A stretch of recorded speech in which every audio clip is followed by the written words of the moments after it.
Thank you, Hyacinth. That was good. I know you're going to say I'm Dad's son, right? Not Ruben's son, weren't you? Let me say them. Most of the people, yeah. But anyways, You know who you are. Yeah. How's everyone doing? If you can turn cameras on, it'll be great. Rakesh, good to see you on. Fauzi, good to see you. Hello, Sandy. Welcome. Be good, yeah. If we can have cameras on, unless you're driving or using heavy machinery, then please keep your cameras off. But feel free to unmute as well. We just want to have a conversation today. It's not just me talking at people. So please feel free to unmute. Tell me how things are going. So, who wants to say how the day was today? Rakesh, how was your day? So I don't, since your camera's on, I'll say hi. I had a good day, man. Thank you so much, Ruben. I was looking forward to this event. I had back to back till 6 o'clock, and then I said I need to take at least an hour of break before I jump into this. So I switched off for last 1.5 hours, and here. Very good. I'm glad you came, and good that you're taking breaks, right? That's one thing we were talking about, that me time is just as important. That's it. Yeah. How many business owners here? Papa, if you're a BO, business owner, and it's not body odor, put it in the chat group. Sometimes business owners work more than people who are employed, right? Any other business owners here? And if you're a employee, please put an E in the chat group. Just be nice to see who's who.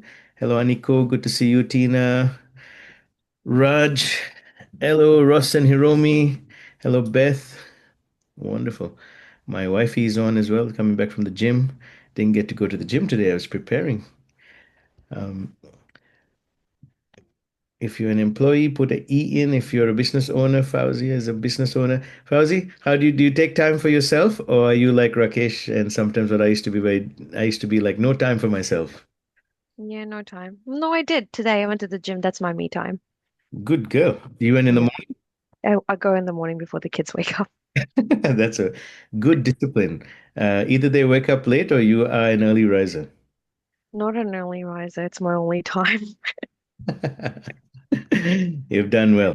Uh, Kemi, how was the gym? Pretty awesome. Yeah, did you miss me? Boxing. Yeah. Yeah. We got the wife, but we haven't had the husband. Yesterday the wife was there, and was she early? Yes, the wife was there on time. Yeah. That's good. She's good. Finally got there on time. So now she's going to say it's because of me that she gets late, right? Wonderful. Hi, Krishna. Good to see you on as well. Hi, Ruben. I'm listening to your talk while I'm doing my cooking. No problem. Send me some food too, please. Definitely. It's carnivore. I can eat it. No, it's veg. Veg, then can't do it today. It's when I finish my carnivore. I'm on a Emmy and I.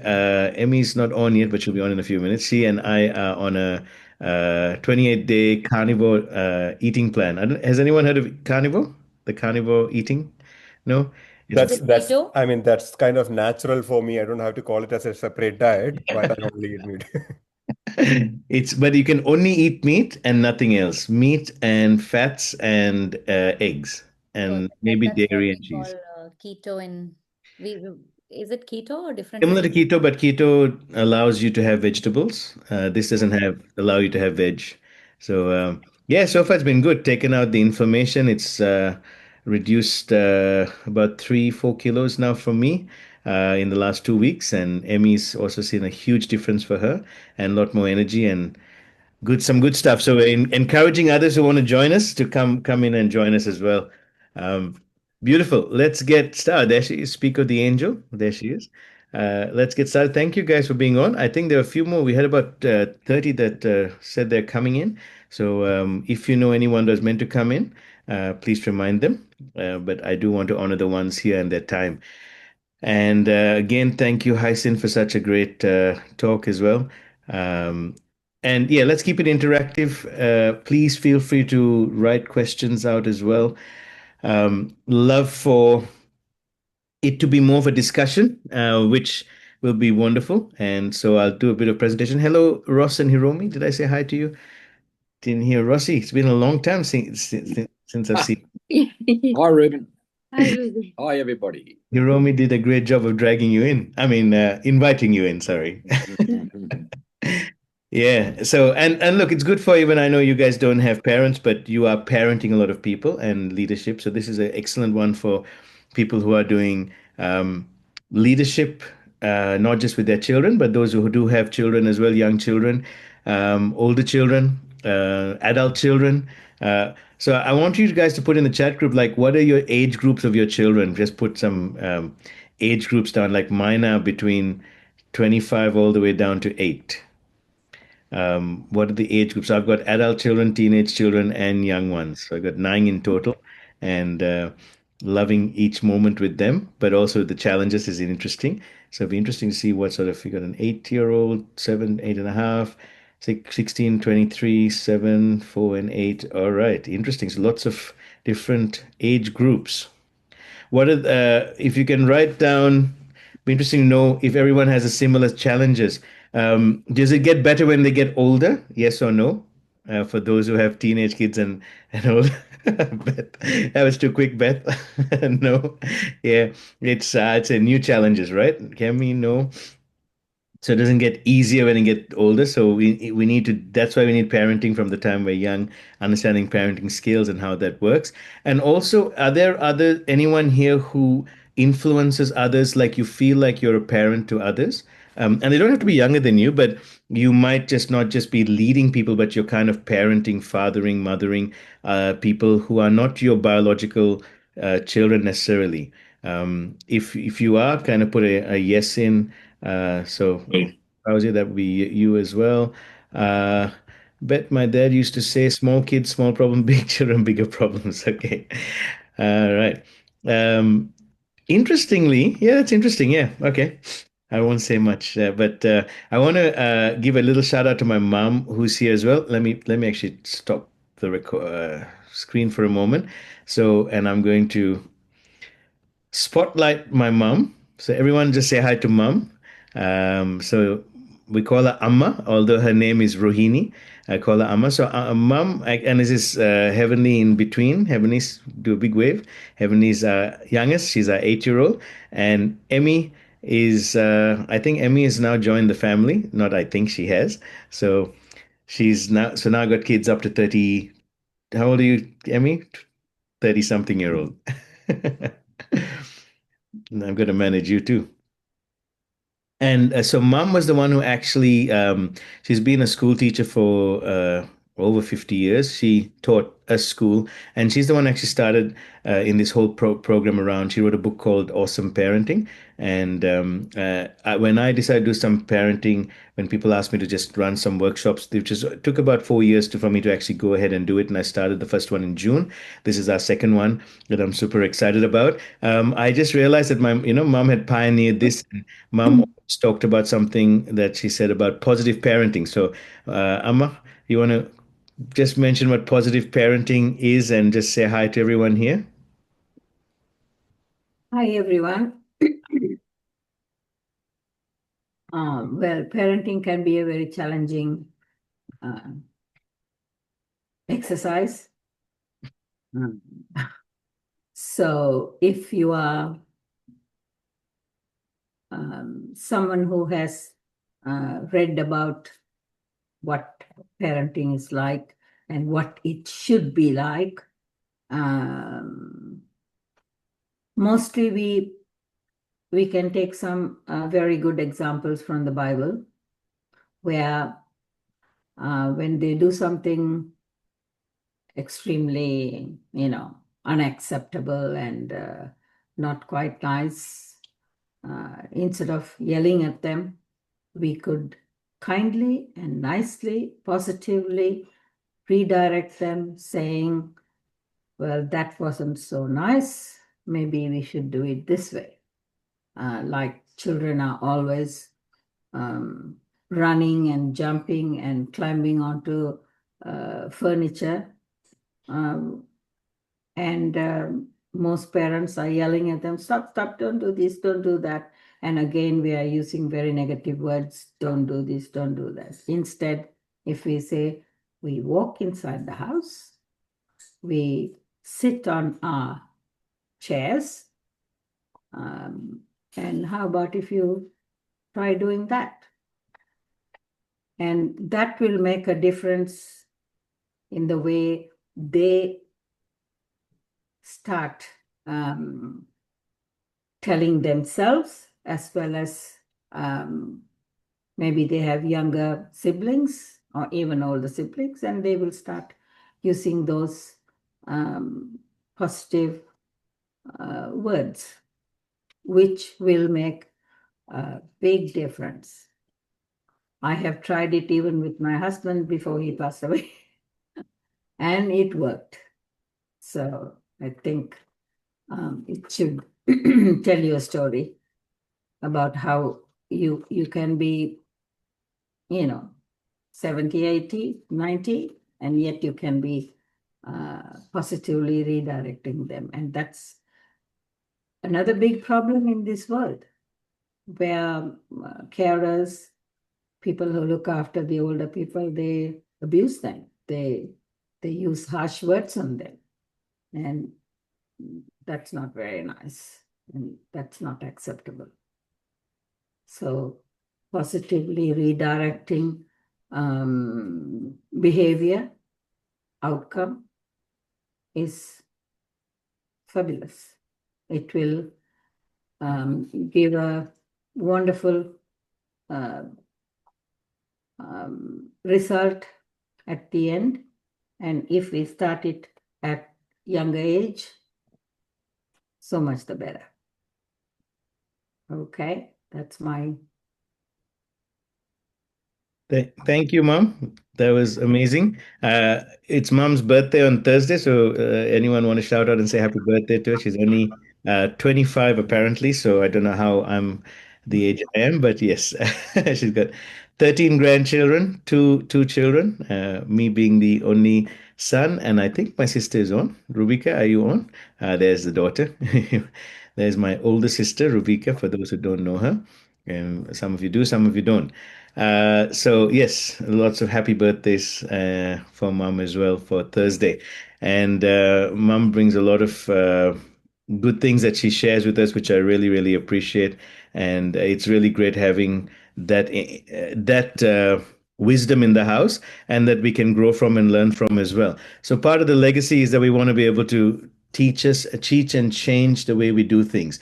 If you haven't already been part of the Wealth Creation Mindset and Leadership WhatsApp group, please feel free to scan this and join the WhatsApp group. And we'd love to have you on there, because we have a community of people that are like-minded in not just building wealth, but building a wealth creation mindset, and that's to do with health, relationships, and finances. Amy, do you want to share the vision statement? You're very good at this.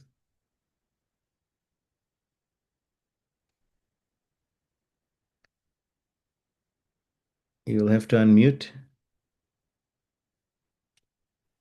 Yes, good evening, family, and I'm super excited to have all of you here, and I can see your beautiful smiles.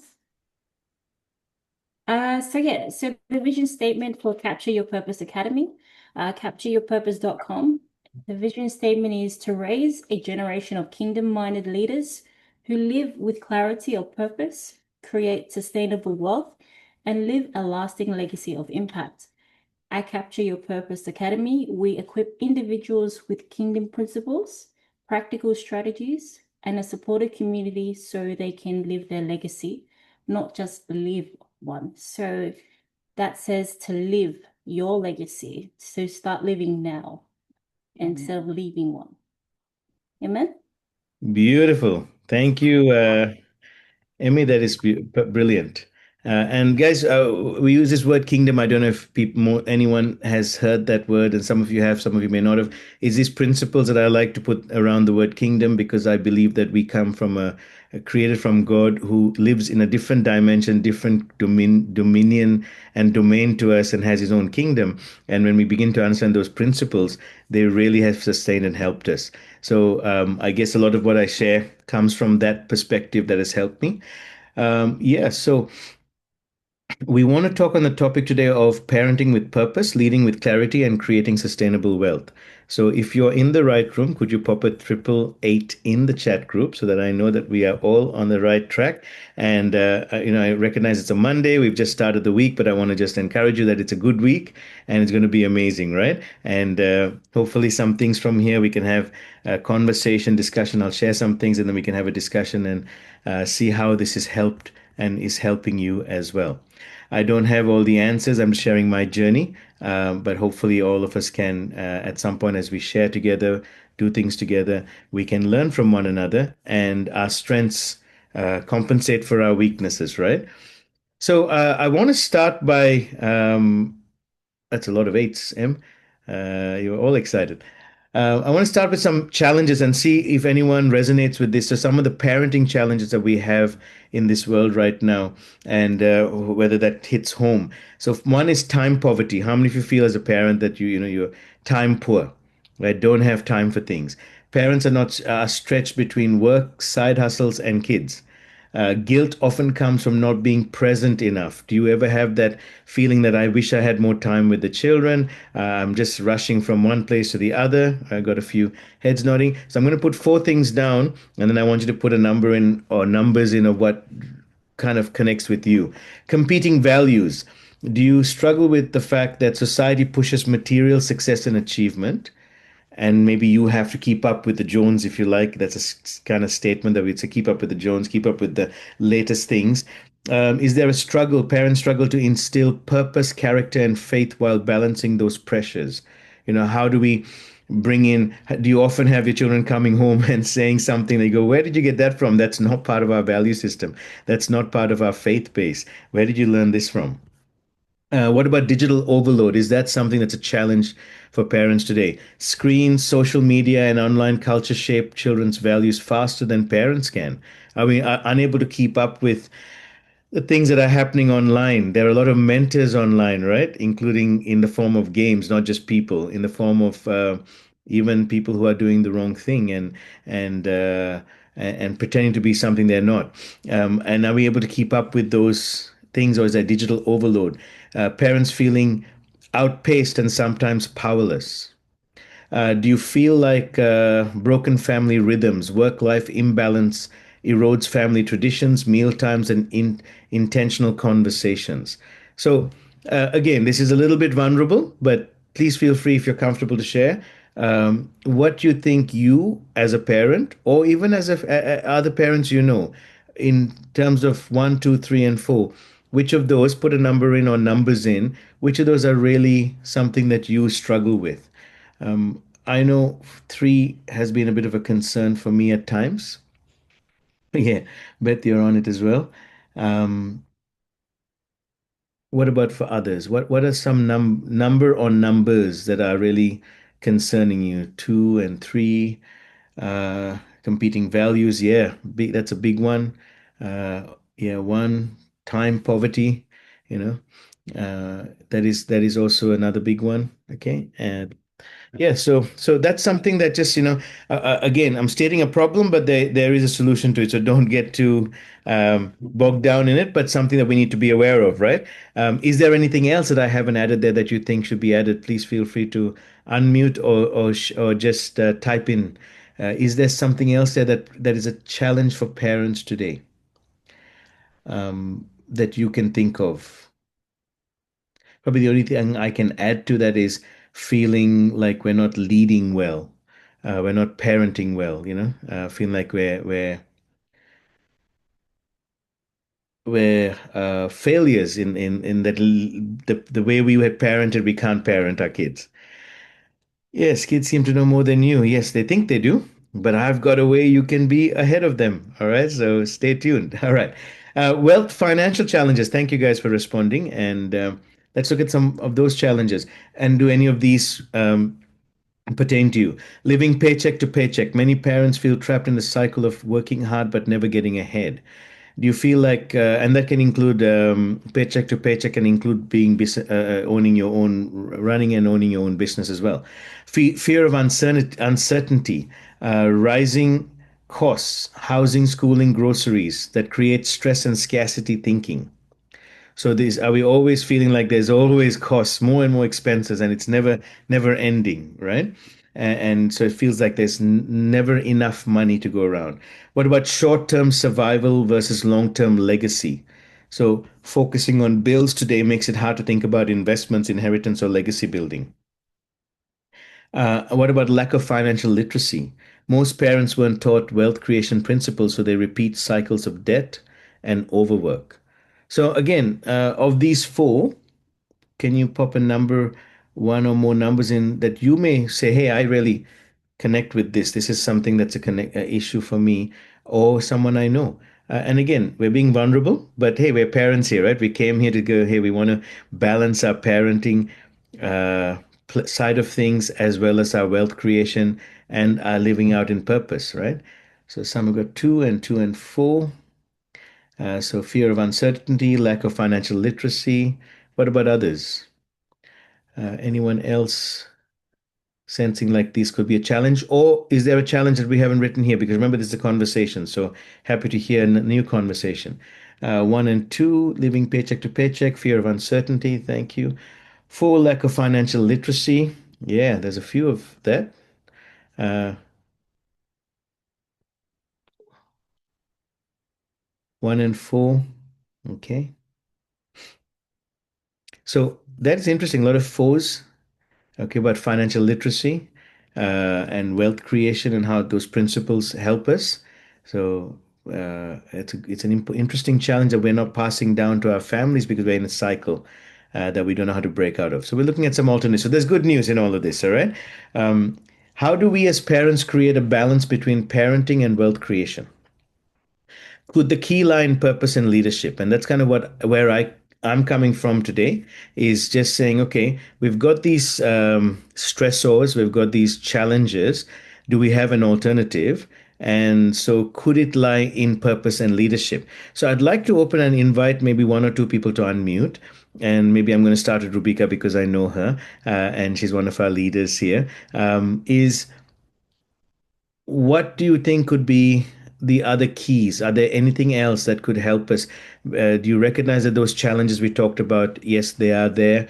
And what would you add any other keys? And I want you others to have that opportunity to just either type in or add in something to unmute and add something else that you may feel like, hey, this is part of this challenge that I'm having. Okay, so feel free to be open. Rubika, you want to get the ball rolling? Thank you. Okay, well, I think one of the things too is that oftentimes parents stop living when their kids come along, as in stop dreaming and stop living their purpose. We tend to put everything on a shelf and say we'll carry on with it later.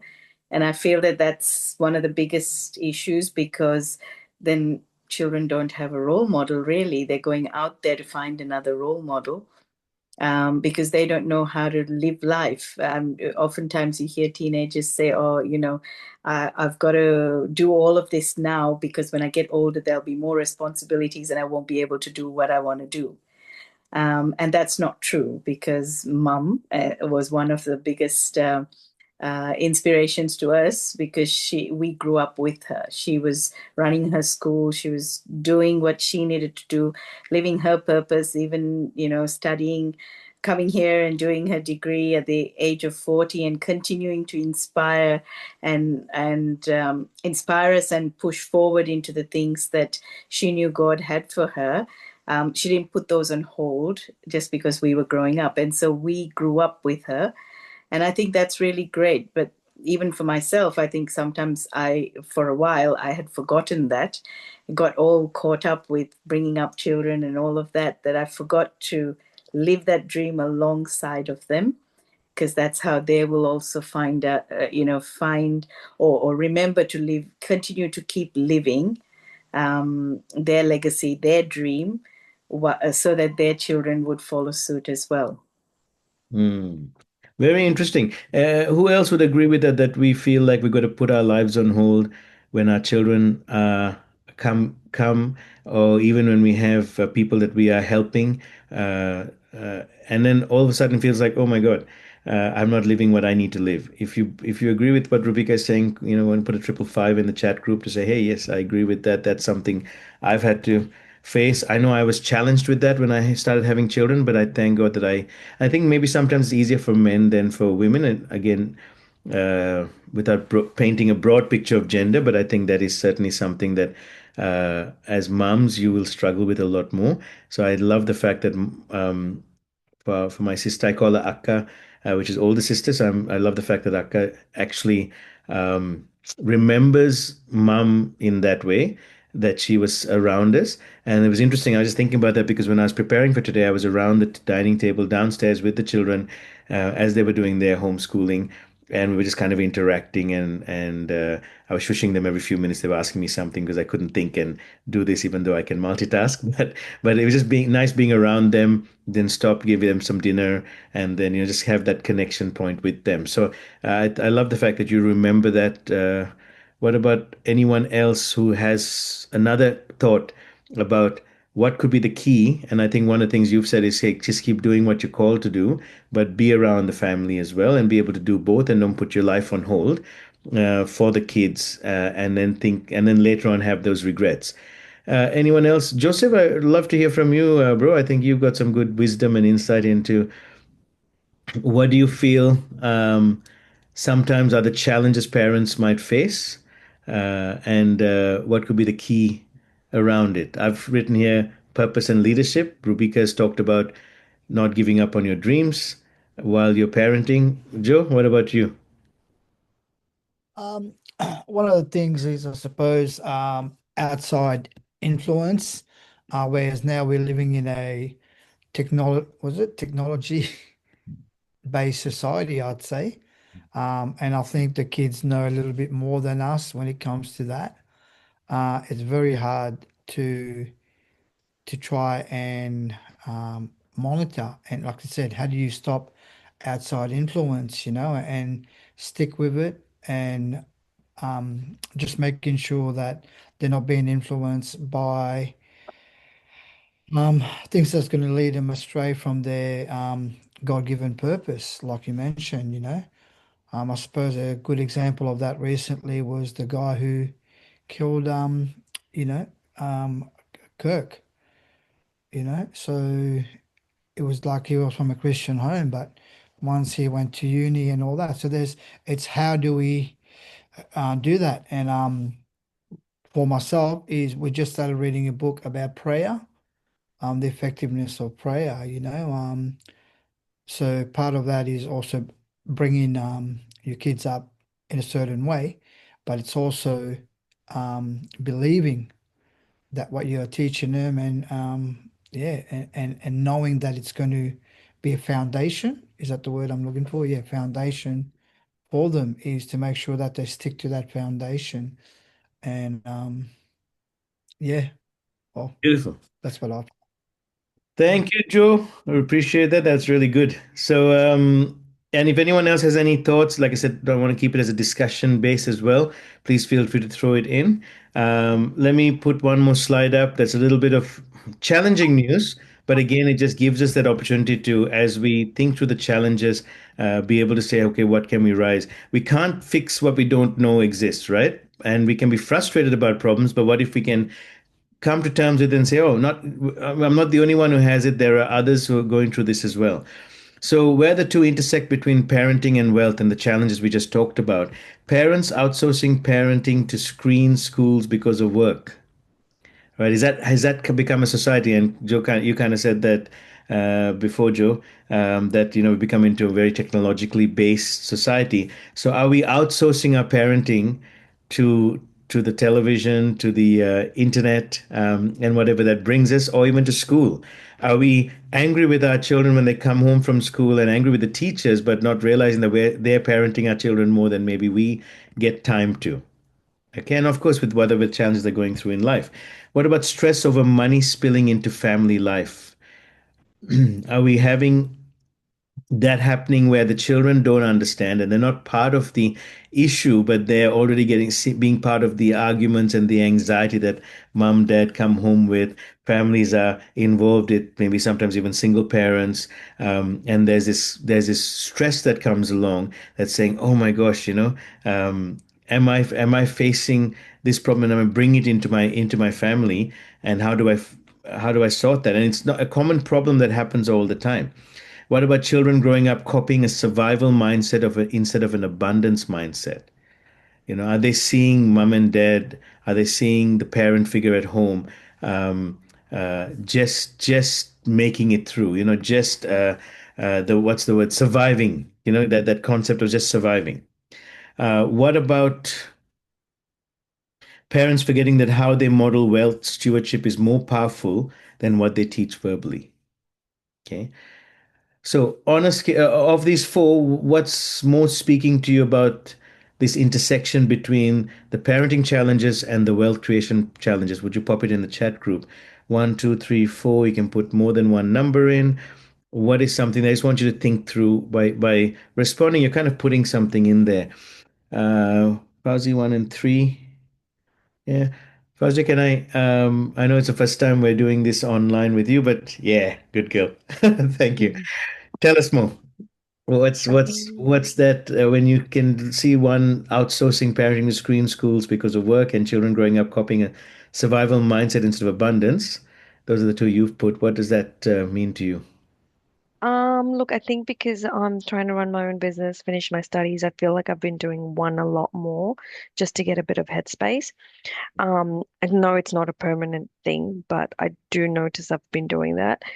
Um, Number three is because of my cultural upbringing. Even though I actively try not to have that cultural upbringing as a parent, I believe that subconsciously I do that, having that um, the way I was brought up with that whole survival mindset instead of abundance. Even though I really try hard not to do Mm. that, I feel like subconsciously I do that. Yeah. Did you ever get the money doesn't grow on trees conversation? I do get it, and I'm like, I read somewhere that that it's not the way to talk to kids, but I'm like, I don't mean to do it, but it's just been like it's just a Yes. yeah, Yeah. it's sub programmed in my subconscious. Yes. Thank you for being so open and vulnerable to that. But it's true, and the reason why we do the things we hate hearing from our parents sometimes because we don't have an alternative. So we've got nothing else to go on. So when we get frustrated, we just go, and then you go, "Oh my God, I've become sounding like my mom or my dad," right? And I think, "Mom, you've been good. You've stopped saying that." But mom used to say that all the time. What do you think? Money grows on trees? And I'm like, "Ooh, that's a good idea. Let me go check if there's anyone ever had money growing on trees, right?" If you're an entrepreneur mindset. But thank you for sharing that. Rubika, you had three and four. What? Want to talk about four? What's that to you? And if you expand four, Yeah, I guess once again, it's that modeling, we're saying one thing, but we're doing something else. And if we're not living it, then what are they watching? Because kids pick up what we do, not what we say. So if we're not living that, if we're not stewarding wealth properly, and we're not living in the peace of stewarding wealth properly, then they're going to pick it up. And then they end up doing it without even realizing. yeah, very good. Yeah. So what's that old thing? These things are not always taught; they're caught. Caught. Yep. Yes. And so what are we throwing out for them to catch, right? If you throw out a cold, they'll catch a cold. Throw out hugs, they'll catch hugs, right? So if you say I love you, they'll say I love you back. If they don't say anything, don't expect them to say it back, right? So who am I to share about this? And some of you don't know me very well, but this is my family. This is me over here. This is about 2 or 3 years ago. It was a very impromptu shot that we took just coming back from Kenya. My this is Gertrude. I know she's got a different hairstyle there. We just got back from Kenya with four of the kids, and the other five came to join us. So this is my clan, my tribe. Our eldest is this girl here, Sarah Anna. We've got twins that are Faith and Devora. We've got next is Brittany. Then we got a Seashell. And then Ezra Hyacinth is a much taller than he was 3 years ago. Gosh, he's shot up for those who know him. Then we got Mr. Ezra and little I'm sorry, Mr. Josiah, sorry, and little Heavenly. So ages from that, yeah, oldest is 25. She just got engaged and become a lawyer. To the youngest being 8, who is, and again, this is not to brag. This is just to say we love the parenting principles we've worked on. She's 8, meant to be in grade 2, but she's actually doing grade 4 work as a homeschooler, and I'm super happy for her that she's at the same stage as Josiah, who we didn't push to go higher. He's doing grade 4 work as well, and we didn't push him to go higher, and he was okay with the fact that Heavenly likes to study more. Right. And that's something, again, with parenting that we're learning not to force our children or compare them. It is hard sometimes. Like we say, hey, how come Heavenly's done this? And I just did that today.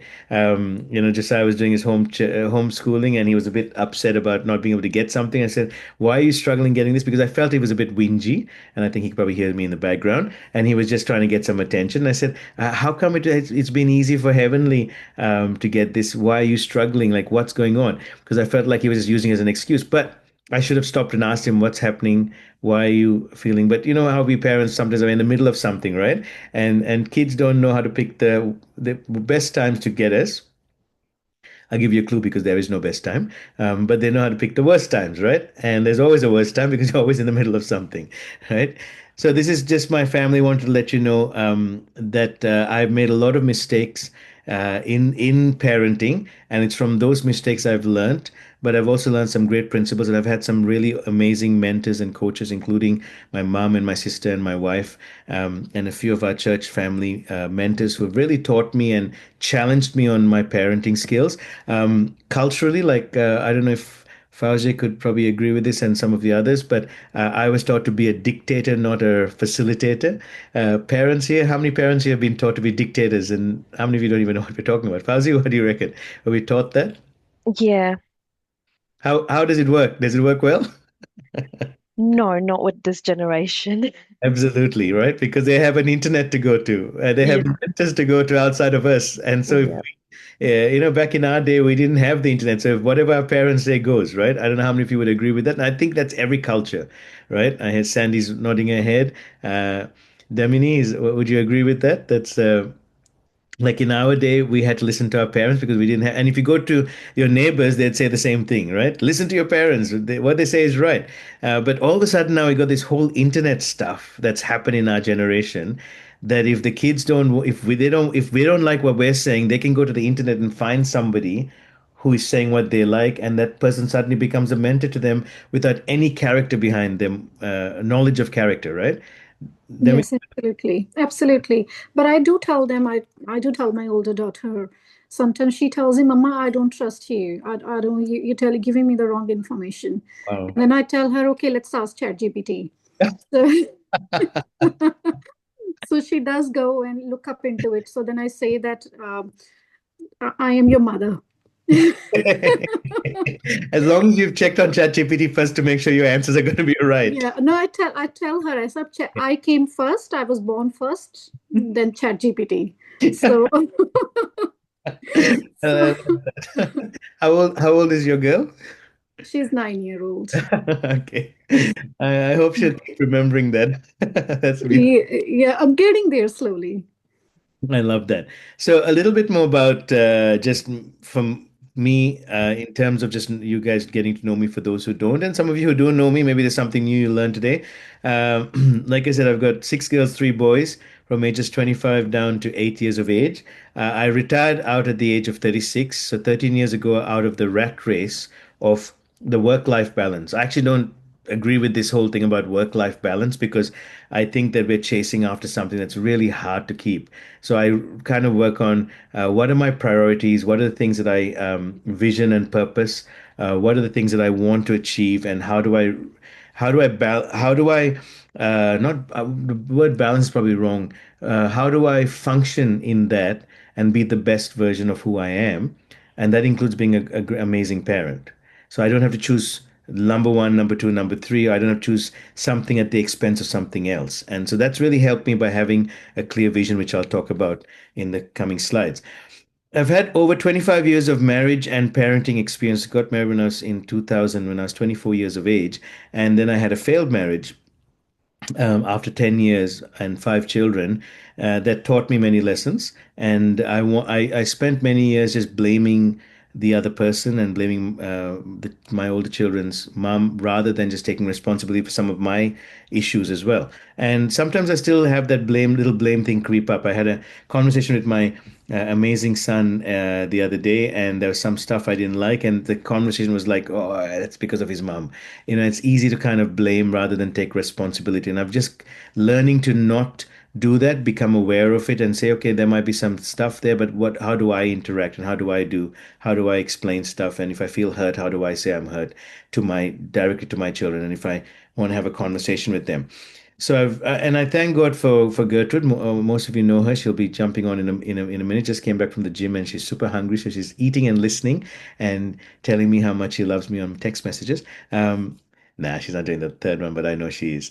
So so she really came and helped me restore my sense of marriage and children and sense of one of the biggest things that your partner can do and you can do for your partner is to be able to validate each other into a position where you become confident of who you are.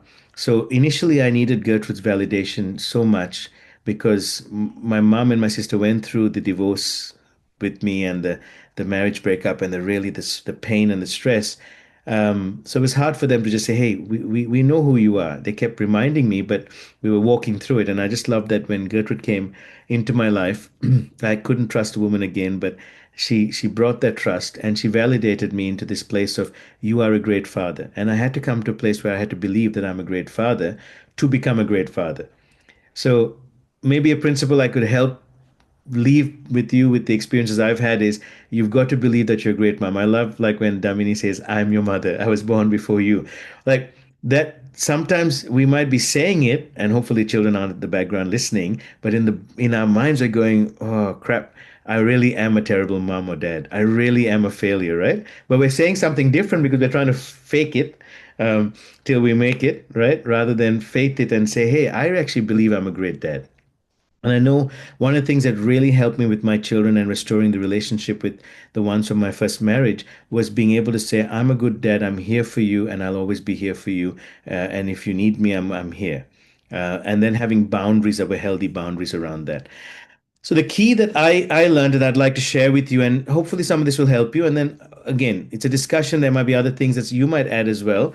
Is that because I live in a place where I can say my life has become sweeter and sweeter every day, and as my children are getting older, I'm just enjoying this journey with them, and I'm having less like I we don't have arguments at home. And again, I'm not saying this to brag, but we've reduced we'll have discussions and disagreements, but I came from a culture where it was my mom, my dad, my sister, and I was the youngest.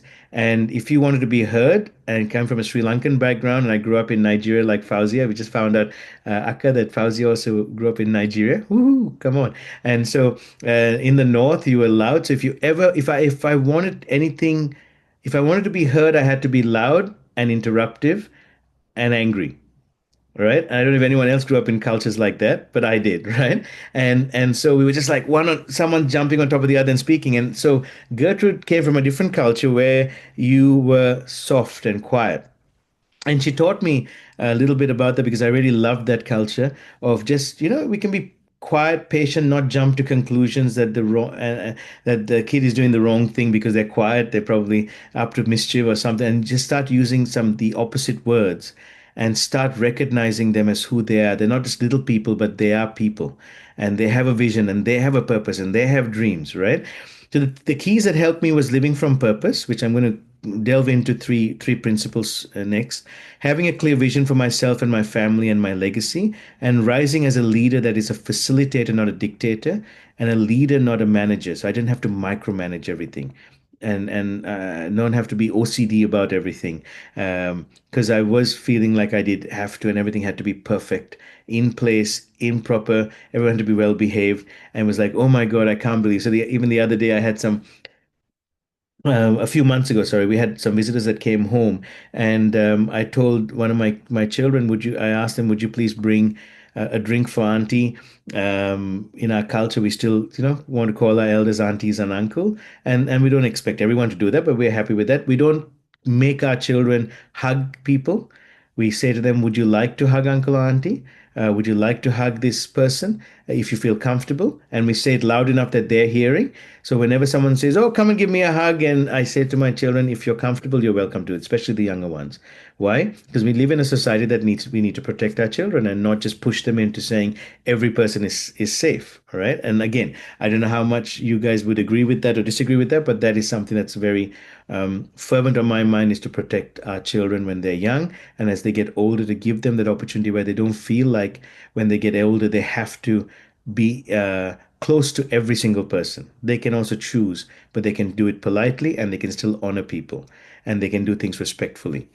So it was interesting when this person came and asked, "Would you give auntie a drink?"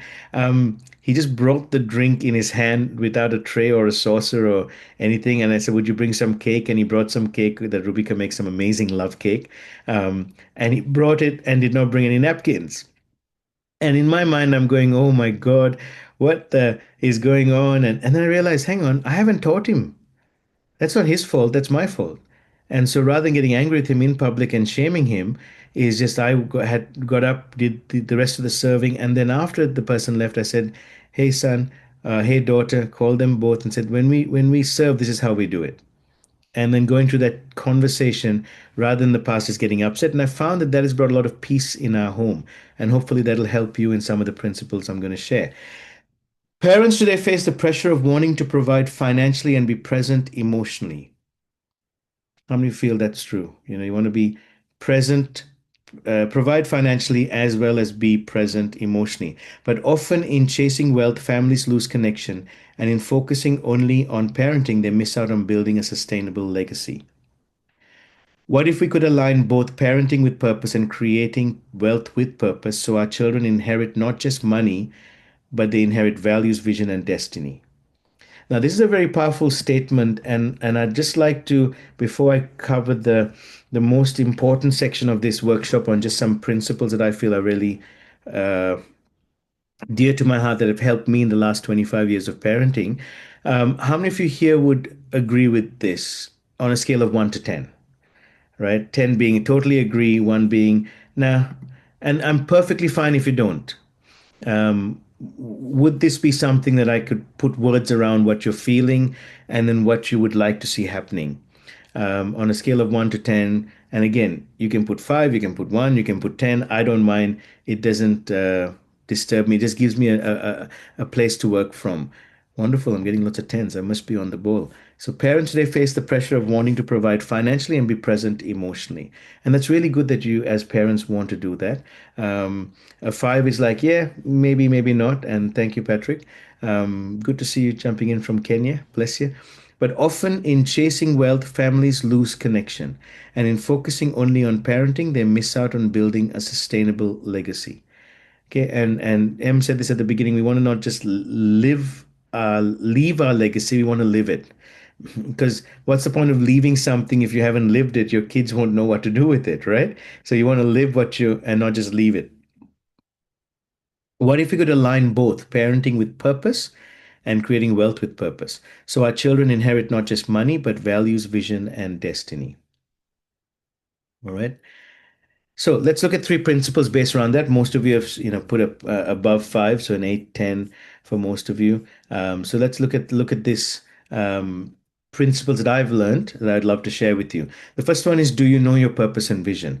And it's become such a normal thing for me, and I guess in our family and our community, that we talk about purpose and vision. But I've realized more and more that most people don't, and they don't know what it is. And so here's something I wrote: when you have a clear vision, you can lead your family with clarity and intention. When you have purpose, you have a charged, maybe charged up life. Mum, don't look at the spelling error. Mum was my English teacher at the start. So when you have a clear vision, you can lead your family with clarity and intention. When you have purpose, you have a charged up life. It's an exciting life. Okay. And the question is, how many of you actually have thought about your vision? I'm not talking about a business vision, but just a life vision. How many of you have actually thought about your purpose and living from a place of purpose and share that with your family? So here's some questions. Question one: is your vision to just build wealth that can be passed down, or also freedom of time and resources to give you quality time with your family as they grow into teens, young adults, and older adults? So, what has your vision been, and what can your vision be? And vision can always be redone.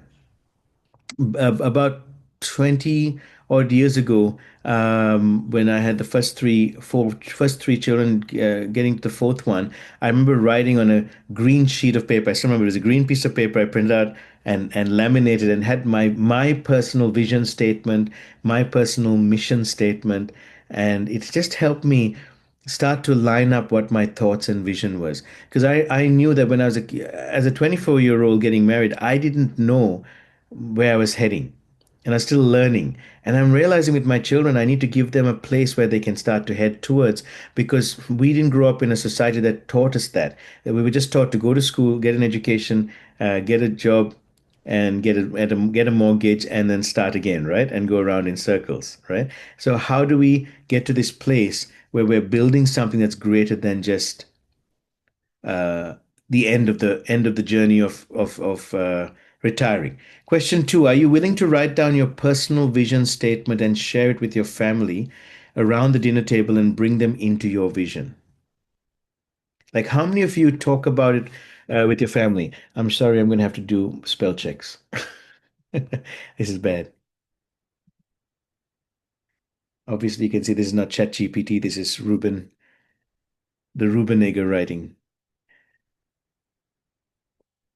Okay, so how many of you actually talk about your vision around personal vision statement around the dinner table? How many of you chat with your children, no matter what age? Like one of my sons, Josiah, he says he wants to be an astronaut that goes to the moon. He wants to be a pilot, sorry, and it's very specific. So he's not saying astronaut, he says pilot, and he wants to go to the moon and he wants to take the house with him so that we can all go together and be there and travel around the galaxies together. And I love that. And I don't stop him from that and say, oh, that's a pie in the sky dream. I go, how are you going to do this? That's amazing. And every time he doesn't like doing maths, I'll remind him. I say, hey, son, if you want to be this, one of the things about being a pilot is you got to learn how to do maths, do calculations while you're driving so you can take us safely rather than just go do your maths. It's really important. Like, I want to say that, but I have to stop myself and reiterate that. What is your vision sounding like? Like my one of my daughters who said, I want to be a teacher, and then she's ended up becoming a lawyer. It's like, go, great, you're a lawyer. What are you going to do with that? What's your vision around it? And then coming back to me going, hey, Dad, I might choose to change my career path. And go, awesome. There's nothing wrong with that, you know? Did you waste those years? Not at all. You learned from it, right? And so, what is our visions that we talk around the table, or are we always correcting our children around the table and correcting our spouses and correcting one another and being grumpy and just saying, I want to get through this meal and just get home? Are we even being around the table? And just a conversation. Again, this is not to condemn anyone. This is just to say, can we reset some of the things that we do?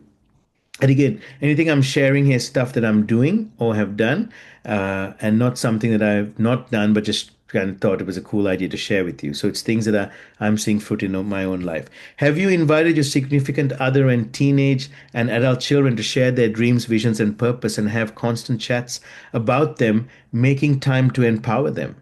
Right. And for people like Sandy and Ross and Hiromi who don't have children at home, around the people you lead, you bring them around the table and say, hey, what's the vision? What's the 10-year plan?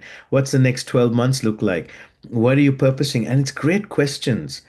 Because when someone says, I have no idea, then say, what do you love doing? What's your passion? Rather than gunning them down and say, you got to have a vision. No, don't tell them that. Like, that's, if I don't know what I'm going to do in 10 years, I know what I'm going to do for 5 years, I know what I'm going to do for the next 12 months. Awesome. What are you going to do tomorrow? What's your passion? What do you love doing? And just being able to parent that out of our families and those that we are around. would there be something you could ask yourselves? All right. And feel free if you want to take some screenshots of this to think about that. I'm more than happy for you to do that as well. So the next slide, based on this purpose and vision, is a thought. When you know your purpose, your family inherits more than money, they inherit direction. All right. How does that sound to you guys? Sorry, I'm editing as I go because my OCD is kicking in a little bit in a good way. So when you know your purpose, your family inherits more than money, they inherit direction. Okay, and here's an action point or reflection question. How many of you have ever written down a personal vision statement for your family? Who would like to put in the chat group if you've written a personal vision statement, a yes, no, or IDK? You can still say, I don't know. I got no clue what to do. Right? That's sure. Thank you. Right? Because I had no idea what a vision statement was. You know, it took me decades to know the difference between a vision and a mission statement. Like, what's the difference, right? And business owners, we should know that, right? But awesome to say I don't know, and thank you for sharing that. A lot of you don't know this, and the workshop that's coming up in November, I'll share more about. I want to actually do this and open this up for people into a working model because we just don't have time to do the most important things in our life. All right. I have a vision statement and my family knows about it and I put it up. So if you look behind me, and most of the time, if you see where I am, is always a globe somewhere with the world map. And my vision statement is that the value of a soul that none should perish, and it's written just below and this glows in the dark, and it's pretty cool because I remind myself of it. And for me, it's personal. The vision for me is that if I can anchor and touch everybody with purpose, it'll change the world. And I can't touch the whole world if I'm not willing to touch my neighbor, and I can't touch my neighbor if I'm not willing to touch my children and my family. And so that's for me personally. The value of a soul, every soul is so valuable. I cannot just prejudge them, even if they can be annoying. That includes my kids, right? And they have this potential in them. So, what is a vision statement you could have, and something that maybe you could think about? Maybe you've never thought about it before, and maybe you could think about that. And has anyone here written a vision statement apart from me? And if you haven't, say no. If you don't, I know some of you put IDK, you don't know how to do it.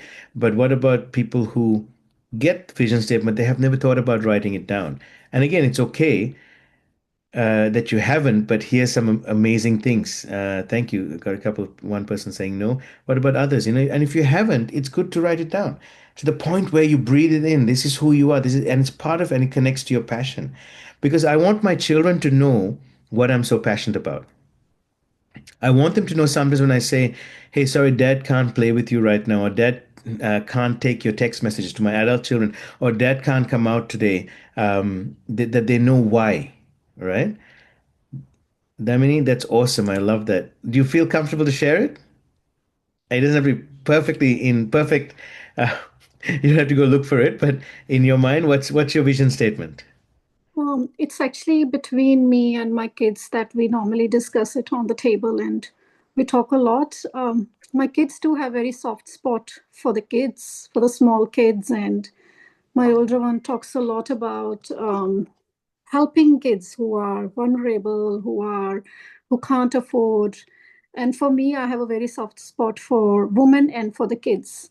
So we have made a kind of personal vision statement to help women and kids across the globe, wherever it's needed, with the clothing, with the abandonment issues, with the shelter. So we are getting there. We have sort of made that personal vision statement. It's between me and my kids. I love that. Wow, guys, can we put a 777 in the chat group to just appreciate that, Damini? I love it. I love that you're speaking about it with your children. That is amazing.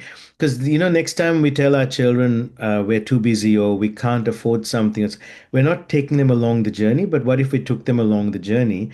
I find that kids become more aware, but they're more empathetic, and they're more recognizing that the difference between needs and wants. I don't really need this for Christmas. I'd want it, I'd love it, but I don't need it.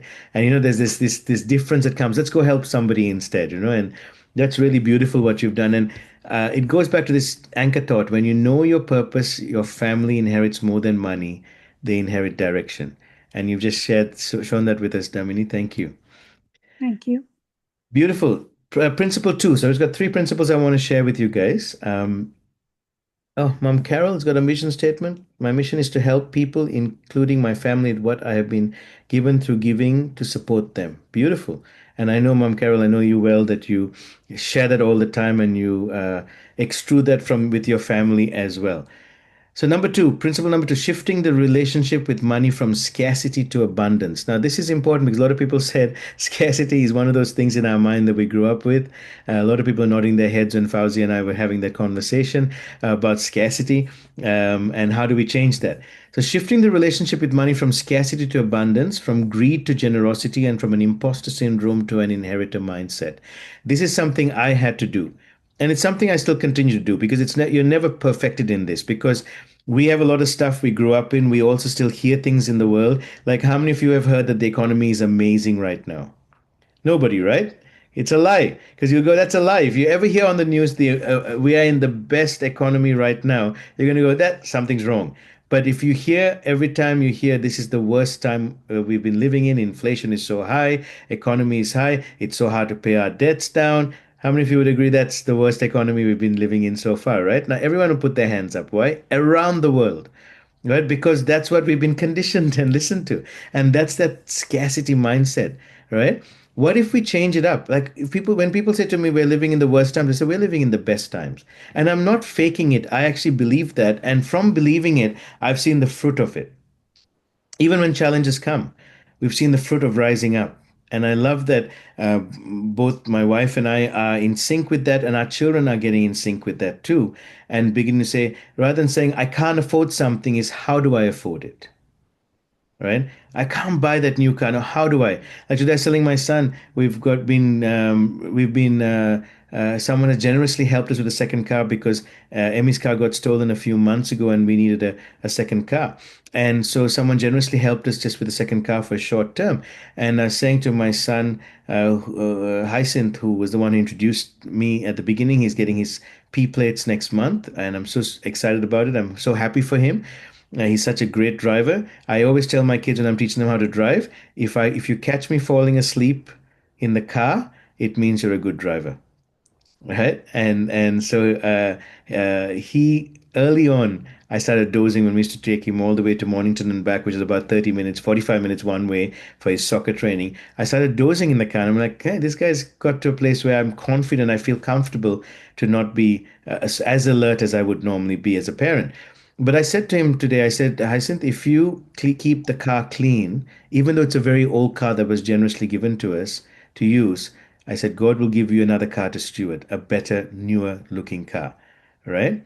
Because that's part of the principles we tell our children. If you steward well what you currently have, no matter how old it looks, no matter how used it looks, you'll get the next. You'll be able to generously be given the next one, because you're trusted with that, because you've been trusted with the other one. And so whenever we give somebody's car back, we've had a couple of people generously help us through this period of time.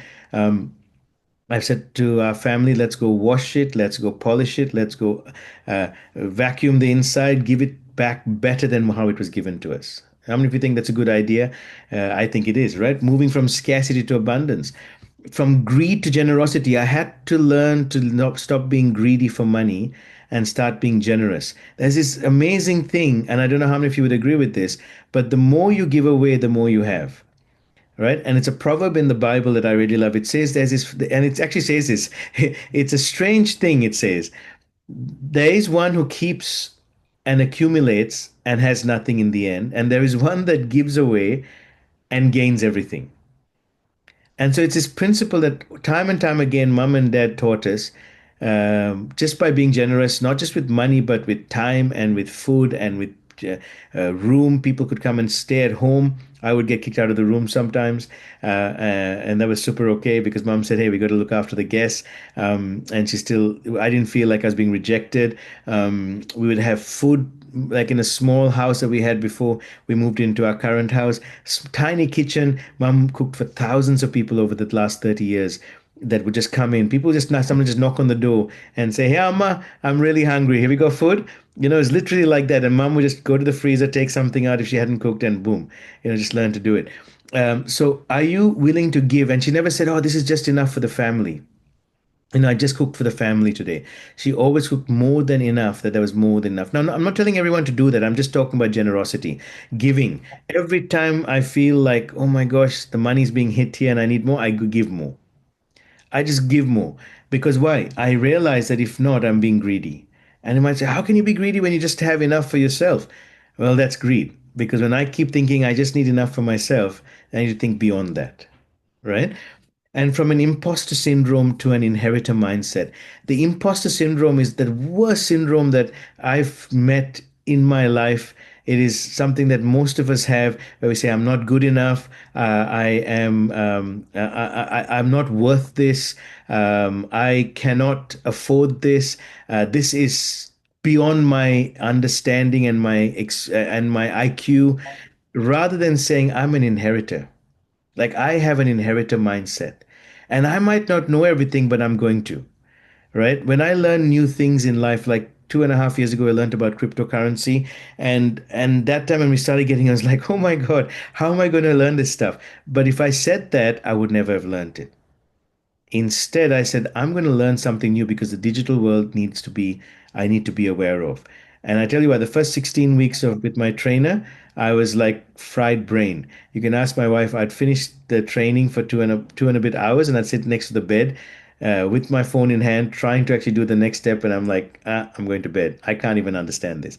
Now, totally different game. So I had to move from an imposter to an inheritor mindset. So some questions for you. Have you got a plan to retire at 65, or would you be willing to live in freedom of time and resources and live from your purpose and dreams today?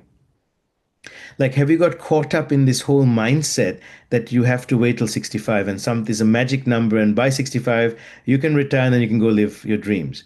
Man, what about the 65 years? What have you given those years to? And most 30 years or 40 years of that life is given to work for another boss or for for your company, but you haven't reaped and enjoyed the rewards of it. What if you could turn that around and start living from a place of purpose and dreams? Is wealth something you are ready to be a student of if you are not already, and to move from being a slave to money being a slave to you, right? Now, whether we like it or not, there are four quadrants. I don't know if any of you have read Robert Kiyosaki's book on Rich Dad Poor Dad. There's the employee and self-employed. And then there's the business owner and the investor. And if we're in employee or self-employed, and self-employed is where the business cannot run without you, then we are a slave to money. And we are trading our time for money. Okay. But if I move into the understanding of a business owner and investor, and that takes, if you've never done it before, it takes 2 to 5 years to change mindset. It took me 20 years because I didn't have a mentor. But with mentors that are coming up now and grooming us, for me, I've just been able to help see others in 2 to 5 years being able to change mindset and begin to move from a place where scarcity, greed, and the imposter syndrome are not anymore part of your journey. And those enemies are stepping out. And instead of that, there's abundance, there's generosity, and there's the inheritor mindset. So here's the question and thought. The anchor thought: money makes a great servant, but a terrible master. How many of you agree with that, right? Great servant, terrible master, right? Don't be a slave to it. Interactive question: who feels their money is controlling them more than they are controlling it? Ooh, I don't know who would like to unmute and share on that. Ross, are you comfortable to share your little testimony you shared yesterday around this? You don't have to. I saw the face go. Yeah. Hang on, I'm trying to put myself on the screen. You're on the screen. Comfortable. Don't push your rock. Don't push your rock. Not really comfortable because it's gone pear-shaped and I'm peed off. Again. Oh God. Okay.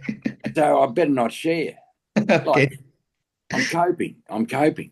You're coping. Okay. Yeah. So we won't tell you to share, and then I'll catch up with you and see how things are running. Okay. Well, it's just still pear shaped, until this other thing comes out of Fantasy Island and comes true. Yeah. Okay. Thank you. Thank you for being honest. I love that.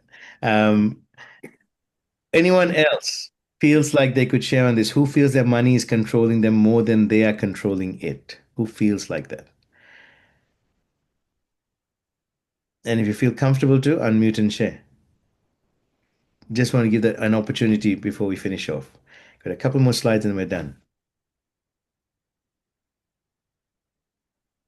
No, everyone's quiet. Okay, that's good. It's a soft point and a soft spot, right? Um, Maybe in the chat group, would you feel like that's part of our society that we are going through, that a lot of people are feeling choked up because it controls, and without it, we can't do much.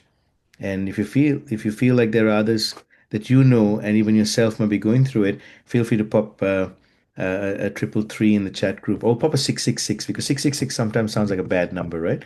So we'll pop a 666 if it sounds like that. I used to wake up sometimes feeling like a monkey sitting on my chest. That's the way I could describe it. It was like, oh my God. And it was like because money was controlling me more than me being able to control it. And it makes you feel anxious and anxiety and sometimes feeling like I can't breathe, right? And that is a very real thing. But how do we deal with it? Okay. The third principle, being a leader of my family, wealth, and myself. So three principles that we talked about.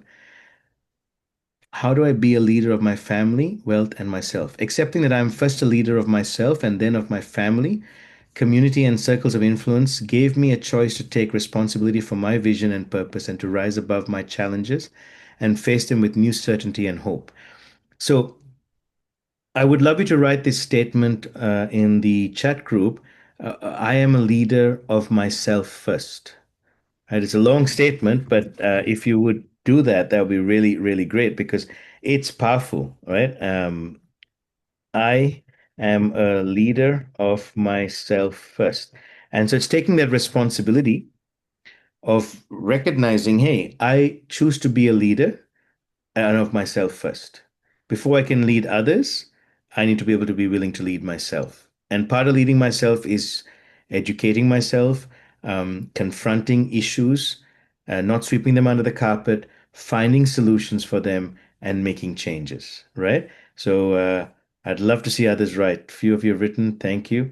I'm writing in uppercase just like Fauzi because we're shouting it out, right? But it doesn't matter if you aren't. You can do it again if you want to. You can write it again in uppercase if you want to shout it out, right? I am a leader of myself. Like many times I just get up in the morning and say, I am a leader of myself. First, before I can lead my home, I got to lead myself. If I lead myself well, I can't give away what I don't have, right? So here's some questions. Are you willing to forgive your past mistakes, forget past successes, and create a future plan ahead?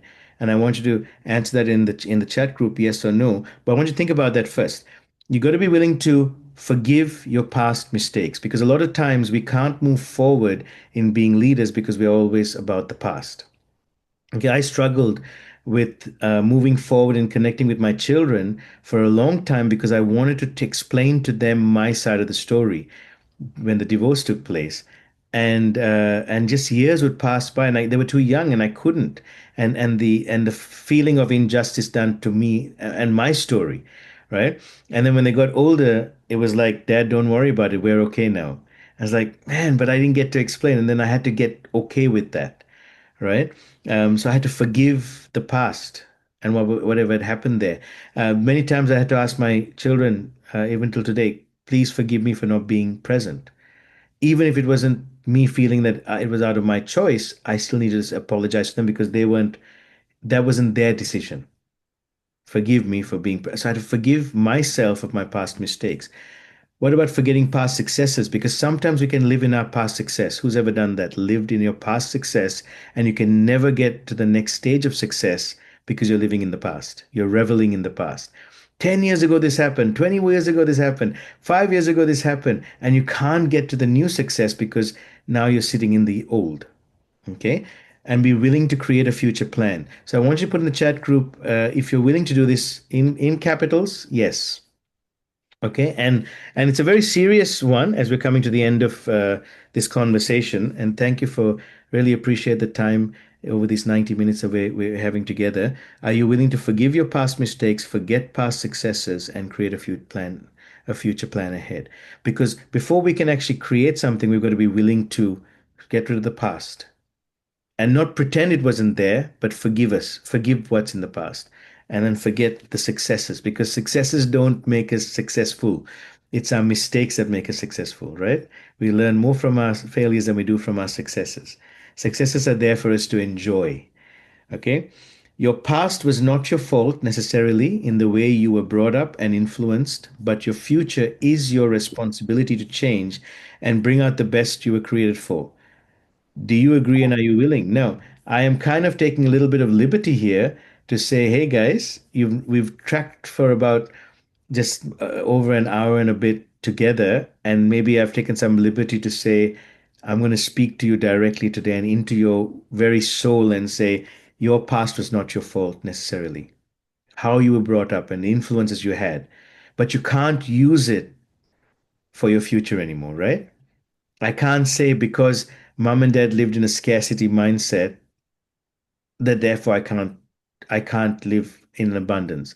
Or it's because my sister tripped me up when I was young. No, she didn't, but and because of that, I can never trust anyone with their leg. Actually, you did trip me up once.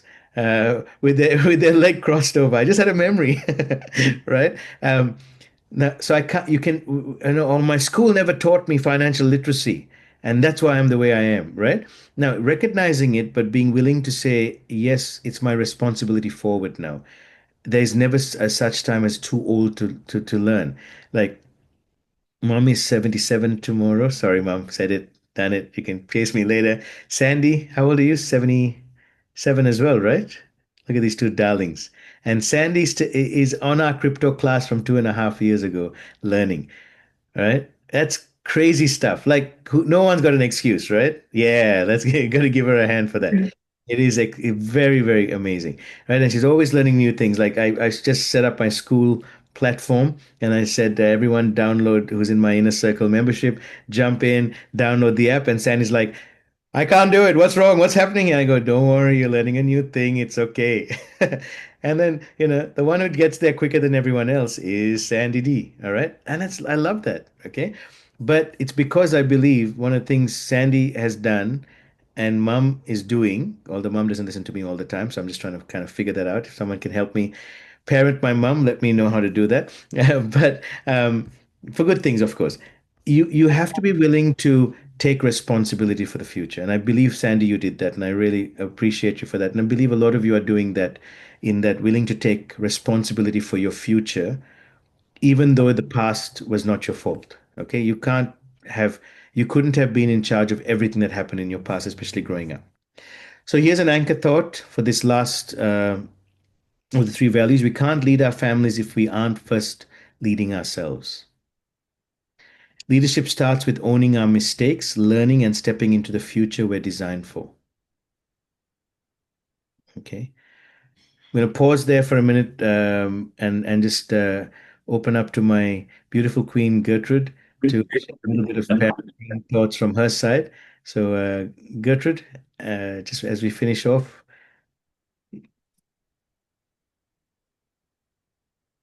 you got to turn on your audio, okay, which means we need someone to turn off. How close are you to mom? So if you want to work on turning off mom's audio while you work on that, I'll go to the next slide and then tell me when you're ready. So guys, just I hope this has helped, and I'd love to get Gertrude to just weigh in as well, and a conversation after we finish. But just to let you know that I'm actually doing a paid program on the 1st of November where it's a half a day. I want to get you into a room where you have no other noise because some of this stuff that's said here, I can see heads nodding. I can see people saying, yes, this is sounding really good. I need to know how to, the parenting skills plus building wealth and freeing up time because I can see we've done this and it's working. And we still have our challenges, but I mean, we're in a far better place than we were when working 9 to 5 and not spending time with the family, or even being a business owner and not having time. So Fauzi, I hear your heartbeat on that one, and anyone else who's going through that. If you're willing to commit to a program on the 1st of November, which is about 2 months away, where you just get into a room and you're learning leadership skills, you're learning wealth creation skills, but not as a student that isn't talking, but as an adult learning parent, leader, uh, a wealth creator, an entrepreneur who is starting to put words around stuff. Because I want to treat you as leaders and invite you as leaders to come into this place. And if you don't believe you're a leader, that's the imposter syndrome that you want, we'll deal with. But would you be willing to spend a day where we learn some of these principles? And what it will do is bring you to a place where it doesn't fix things. And I'm not trying to fix anything. So if you're coming for me to fix something, wrong place and wrong person, but it's a conversation that helps you bring principles in that has really helped me. So one of the things that really helped me with a mentor that I walked with was I was very much from the cultural background of being head of the home. So when my dad passed away, it was like I had to take on being head of the home. And so the first thing I did was try to start laying down the rules in the home. There was a mixed home with my sister's family and her kids and my family, my children, mom, dad. And so you can imagine we had 3 alpha dogs down to 2 alpha dogs who thought they knew everything, plus a feisty set of women wives who are amazing, who tell us what to do and everything. And me coming and going, I'm head of the home, do this, XYZ, right? And everyone's like laughing inside. Not everyone, but and the kids are like, who do you think you are? Right. And so one day my mentor just said one thing, just like that, and it just helped me. He said, "I stop being a dictator." I go, "What do you mean? Just stop being a dictator?" And I said, "I'm not a dictator." And I started arguing. He said, "See, you're just," and I started trying to tell him. And I went and thought about it, and then I started thinking and realizing that, okay, what's the opposite of a dictator? It's a facilitator. How do I facilitate the vision and purpose of my family members? And so that one little thing really changed what I was doing. And it really made a big difference because he just said, stop being, and he challenged me on it. And then I went back and I thought about what's the other thing I can do instead. And so in this workshop, it's kind of giving you those ideas of not just confronting a problem, but saying what's something you can do as an alternative. Because otherwise, we go back to defaults. And some of the defaults have been terrible and haven't worked for us, and they're going to work for our family. So if you think that 1st of November will work for you, 10 to 4 p.m. in person at the Lynbrook Community Center, do give me. You're welcome to screenshot my WhatsApp if you don't know have it already, and send a message to me. In terms of costing, it is normally 400, like just under $500 course, but I'm offering an exclusive early bird rate of 197 that includes food and workbooks and time together. But if you do join today and say, look, I am serious about doing this, and this is something that will help me, again, it's not fixing you, but help me on that journey of wealth and parenting, then I'm actually doing a really special offer for guys here who've turned up here. I appreciate that you've taken time. $97, and you can bring a significant other, which means it's like $50 for each person, which I think is a very good offer and opportunity. And if you feel like this is something you want to do, take a screenshot. That's the pay ID that you can put the money into. It's a Sarvananthan Family Trust, and just pop in there, parenting and wealth seminar. And and a part of that is the Parenting Leadership Elite program that you're going to be learning on, which is very, very exciting. Okay. And if you want to know more information, please feel free to write me as well. Okay.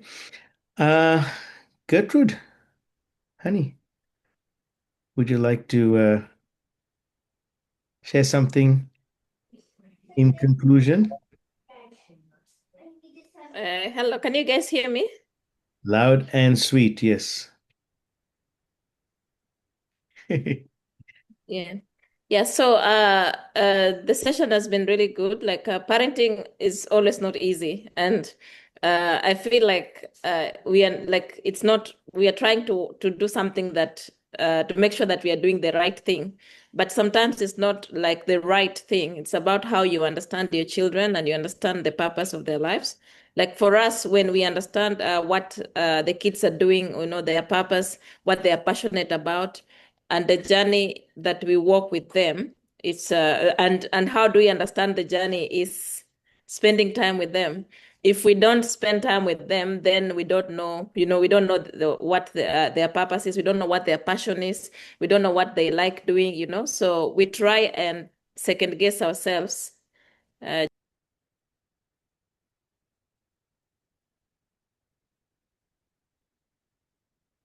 Yeah, so sorry, the background noise.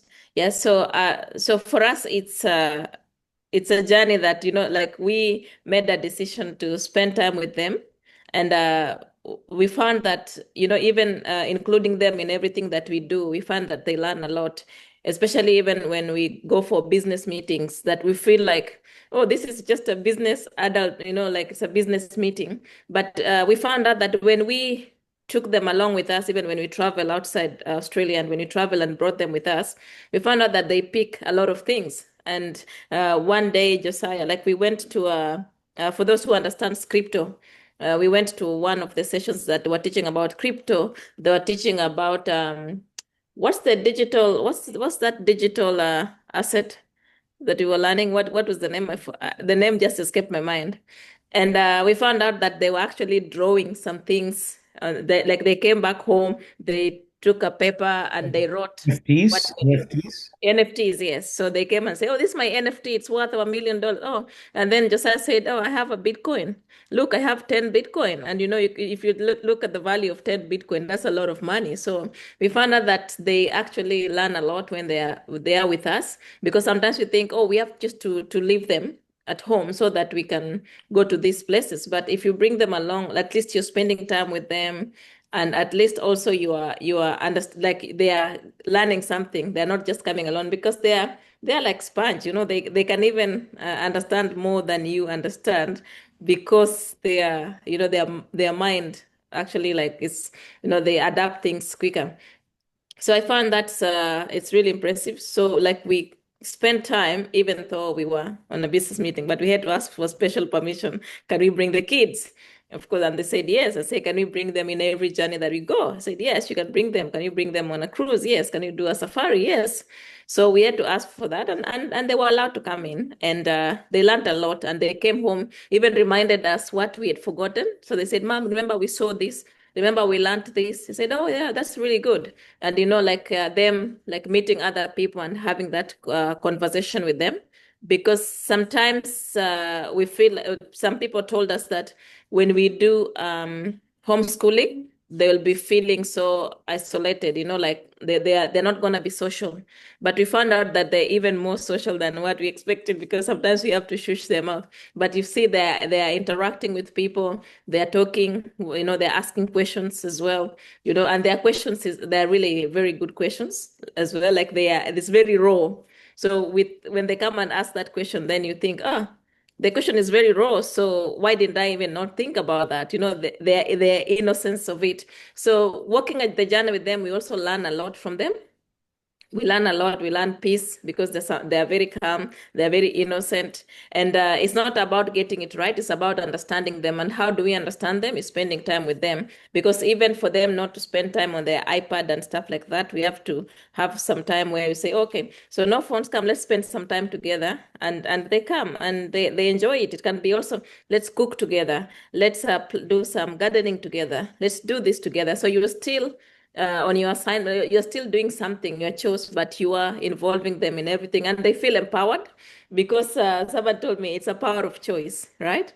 So when they ask for one or two, we give them the power of, like, we tell them, or we suggest to them, okay, do you want this, or do you want to miss out on this, or would you prefer this and this? It's not always a no, but it's always like, okay, so we give you two choices or three options, and then when they choose one, they feel so empowered, because we are empowering them to make decisions for themselves, which helps them, when they are growing up, with their, so some of them are even leaders when they're young. So that helps them along the journey.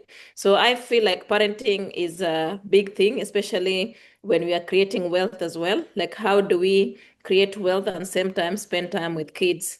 And I was telling Ruben, like, we really need to tackle on this because some parents, we like have to pay bills and, and at the same time, pay school fees, pay this, pay that, and then also find some time to spend time with the kids. And that's a very big challenge for most of it's actually a very big issue in Australia and in other countries as well, not just in Australia, because how do you balance the two? How do you still create wealth and how do you spend time with the kids while still creating wealth? So that's why it's good to open our mind, like think outside the box or try and go outside our thinking and try and think, okay, so if I create this business, and that's living out of purpose, like doing what you love doing and being passionate about what you want to do. So if you do something that you love doing and it creates an income and still the thing that you're doing also frees your time to spend time with the kids or to spend time with your children, so that it's very good because you will still be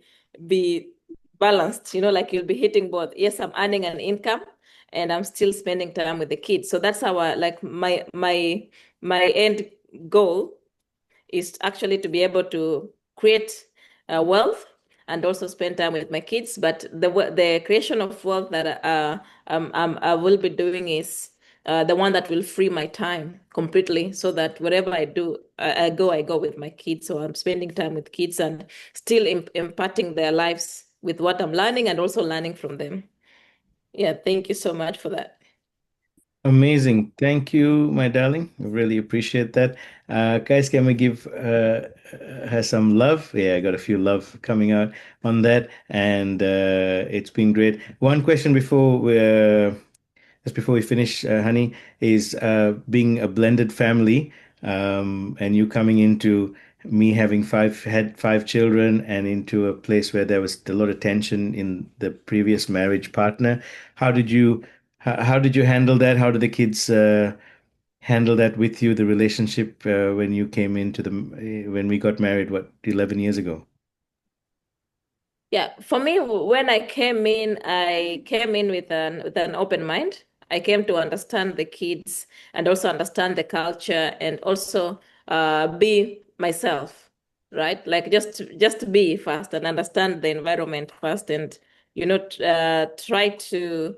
So I was more. I am more a facilitator than a dictator. So I didn't actually tell them do this, do that, do this, do that. But I came to understand them and walk with them through the journey of life because it's not easy. I came to understand that it's not easy for kids, coming from one parent to another parent, and then, I didn't go through that life. So I try to be, I try to show empathy because I didn't go through that, so I don't understand as much as the kids will understand. But I know totally like it's hard, moving from one parent to another, having to listen to this parent and trying to please both parents is not easy. So for me, when I came to Australia, I thought, okay, I'm gonna be myself. I'm not gonna strain or stress and try to be someone else or try to be more accommodating, which maybe I might not, or try to stay away, which maybe I might not. I just said, we'll just take life as it is and we'll support each other. And it has been very well since I moved here. We have never had any issues. Like we have both respected each other. The kids have respected me, I've respected them. We have supported each other. So they support me when I had the two younger ones that I have. They have been supportive as well.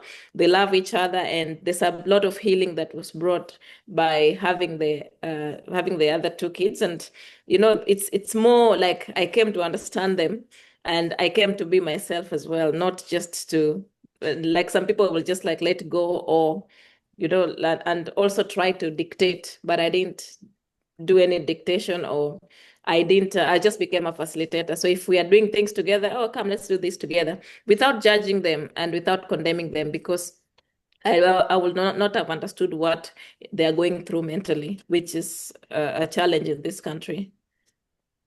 Yeah. Thank you. That's a wealth. Hopefully, that's some wealth of knowledge that will help others as well. And it just goes back to that vision. If we are clear on our vision, which Gertrude was when she came, then it brings that peace into that place. So one of the things we tell our children is, or one of the things we not tell our children is, you don't know what I've done for you. We never tell our children that. you don't know how much I've sacrificed for you. We don't tell our children that because we realize that when we say that, we're putting that guilt on them that they don't need to have. And so that's been a big thing that has been helpful in the journey as well. Wonderful, guys. Thank you for the time. Let me just finish off with this final statement. Um, Concluding thought. At the end of the day, our children won't just remember what we gave them, they'll remember what we lived before them. When we lead with purpose, steward wealth with wisdom, and model authentic leadership, we don't just leave behind possessions, we pass on a legacy of vision, faith, and impact that multiplies through generations. So, this is a serious journey, but it can be fun, but it's intentional in us being able to parent our children with intent and see amazing things from it. Thank you for the time. I want to just stay back for those who are wanting to stay for 5, 10 minutes and have a conversation. But if anyone needs to go, thank you for being here.